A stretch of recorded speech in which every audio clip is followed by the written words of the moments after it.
chers amis, monsieur le représentant par intérim de l'ONUDI,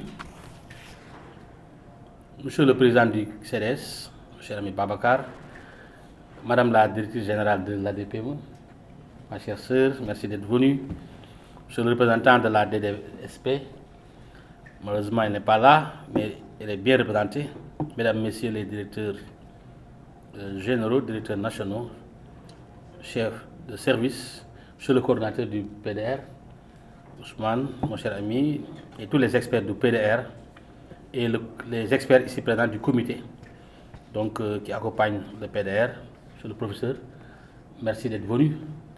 Malgré un agenda très chargé, vous avez tenu quand même à être à nos côtés, ça nous rassure. Mesdames, messieurs les chefs d'entreprise, mesdames, messieurs, chers invités, c'est avec un réel plaisir que je préside ce matin au nom du Premier ministre, M. Ousmane Sonko, l'ouverture de l'atelier sur le thème l'écosystème des PME comme vecteur de développement des entreprises au Sénégal, organisé par le PDR, le programme de résilience et de relance des micro et petites entreprises, dans le cadre de son activité, organisation d'ateliers thématiques. Ce sujet, comme tout le monde l'a dit, revêt une importance capitale pour l'avenir économique du Sénégal. D'autant plus qu'aujourd'hui, on est dans la phase, on l'a même bouclé, parce qu'il s'agit de parler du nouveau référentiel des politiques économiques et sociales que nous allons présenter au peuple sénégalais, au monde entier. C'était prévu pour le 7, mais déplacé au 14 pour décliner les grands axes stratégiques de la politique de l'État du Sénégal, conformément aux orientations du chef de l'État, son Excellence Bassirou Diomaye Diakhar Faye. En effet, au Sénégal, les PME, vous l'avez dit, représentent une part significative de notre économie. Elles constituent non seulement un moteur de création d'emplois, oui, parce qu'il s'agit de créer des emplois, et les PME en sont des leaders, mais un moteur de création de richesses, un levier de croissance pour l'ensemble du tissu économique. Je ne vais pas revenir outre mesure pour développer davantage sur les statistiques, je pense que vous l'avez dit, mais si on prend que 2 ou 3 statistiques, elles sont majoritaires, 99% du tissu économique, 30% du PIB environ, d'après une étude qui a été faite par l'ANSD, et environ 20 à 25% des exportations totales. L'écosystème des PME au Sénégal est riche en potentiel, mais ce potentiel n'est pas encore exploité à son niveau optimum. Cependant, pour qu'il joue pleinement son rôle de catalyseur de croissance, plusieurs défis doivent être surmontés. 1.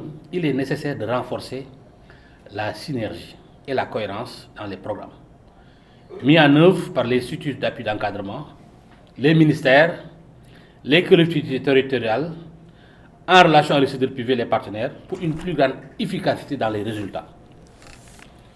L'accès au financement, on l'a dit tout à l'heure, reste l'un des principaux obstacles auxquels les PME sont confrontés. Bien que des initiatives aient été lancées pour faciliter l'accès au crédit, nombreux sont celles qui ont encore du mal à obtenir les ressources nécessaires pour développer leurs activités. En prenant simplement les statistiques de la Banque centrale, au Sénégal, les PME n'ont pu capter en 2023 que moins de 10% du total des crédits accordés aux entreprises. Moins de 10%. Moins de 10%, pendant que la moyenne au niveau communautaire est de 14%. Donc on fait partie des moins bons élèves. Il nous faut travailler pour être parmi les meilleurs. D'ailleurs, c'est la raison pour laquelle on a lancé, avec l'appui de la GIZ et la BCAO, dans le cadre de la mise en œuvre du programme Compact Service Africa, on a lancé et présenté un programme de financement massif et sécurisé. Et ce programme avait pour ambition stratégique de faire porter l'encours de crédit de 600 milliards en 2023 à 3 000 milliards en 2028. Merci à tous ceux qui ont participé à l'élaboration de ce programme. Il est donc primordial de renforcer le dispositif de financement des PME de la Banque centrale et d'encourager les banques et les institutions financières à s'intéresser davantage aux besoins spécifiques de ces entreprises.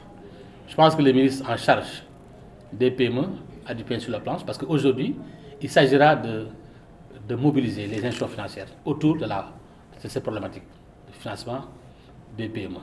Déjà, la Banque centrale a déjà fait le premier pas en mettant en place depuis 2018 un dispositif de soutien au financement des PME-PMI en donnant à ces banques commerciales des incitations fortes.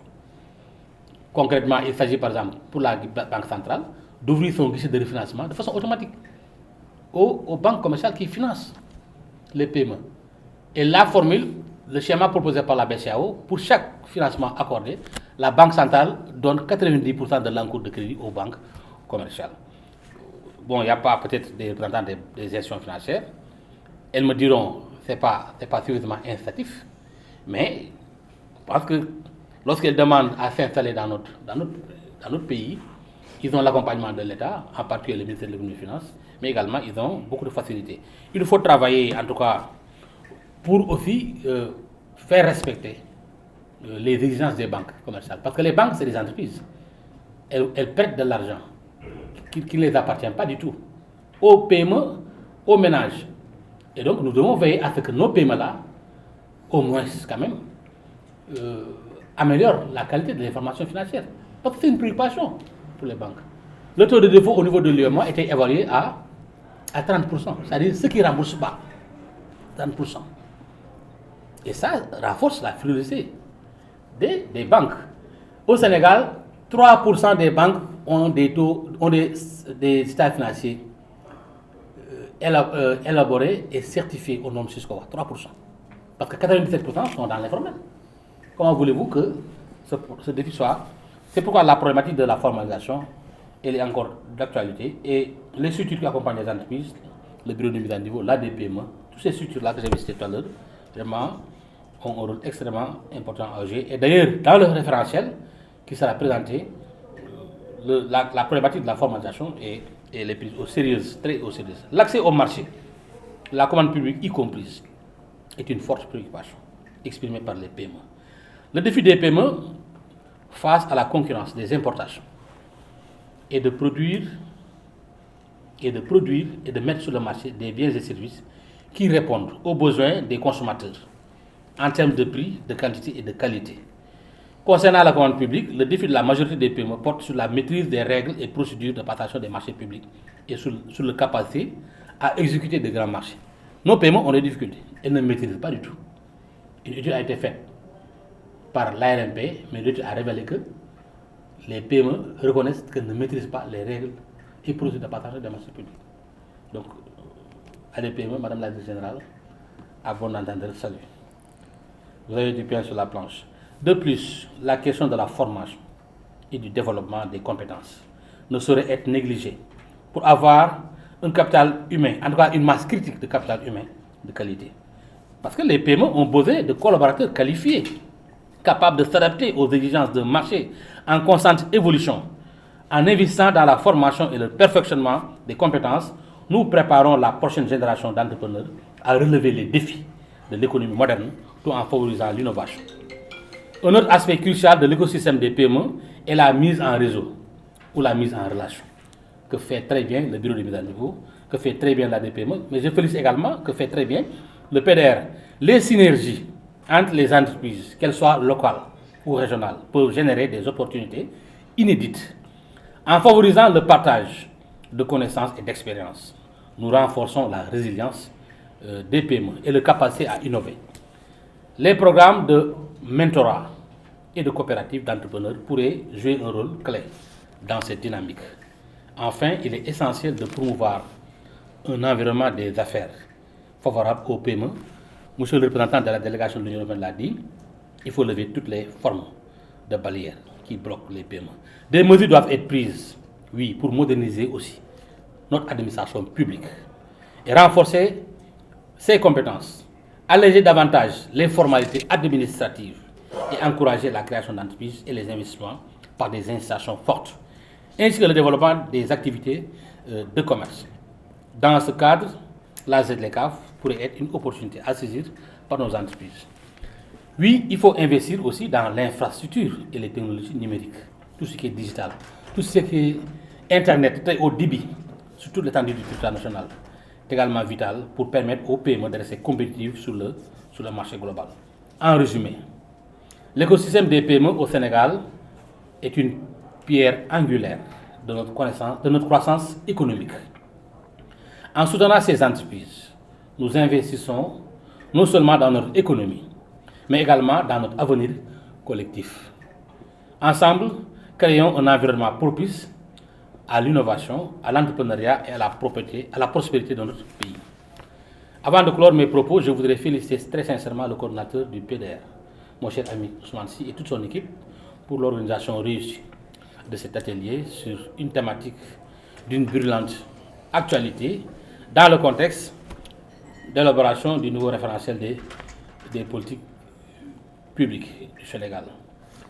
Je suis persuadé que les recommandations qui sortiront de vos travaux permettront aux décideurs, aux conseillers, aux experts de mieux prendre en compte, dans les stratégies et politiques qu'ils élaborent, les différentes composantes de l'écosystème des PME. Monsieur le représentant de l'Union européenne, au nom de Monsieur le Premier ministre, du ministre de l'Industrie et du Commerce et à mon nom personnel, recevez nos meilleurs remerciements pour votre présence permanente aux côtés de l'État dans le cadre de la réalisation de ce programme en débloquant 2,250 millions d'euros pour la mise en œuvre du PDR. Je remercie l'Organisation des Nations Unies pour le développement industriel à travers mon cher ami Serigne Malik qui, en tant qu'agent chargé de l'exécution de ce programme, est toujours aux côtés du gouvernement pour l'accompagner dans ses projets industriels. Vous pouvez compter sur le soutien de Monsieur le Premier ministre, du ministre de l'Industrie et du Commerce, de mon soutien personnel et du comité technique du PDR pour atteindre les objectifs et résultats assignés au PDR à la grande satisfaction des entreprises sénégalaises et des nouvelles autorités. Enfin, avec votre attention, je déclare ouvert l'atelier sur l'écosystème des PME comme vecteur de croissance des entreprises au Sénégal. Je vous remercie de votre attention et vous invite à réfléchir sur les moyens de renforcer cet écosystème pour le bien de nos entreprises et de notre nation. Je vous remercie.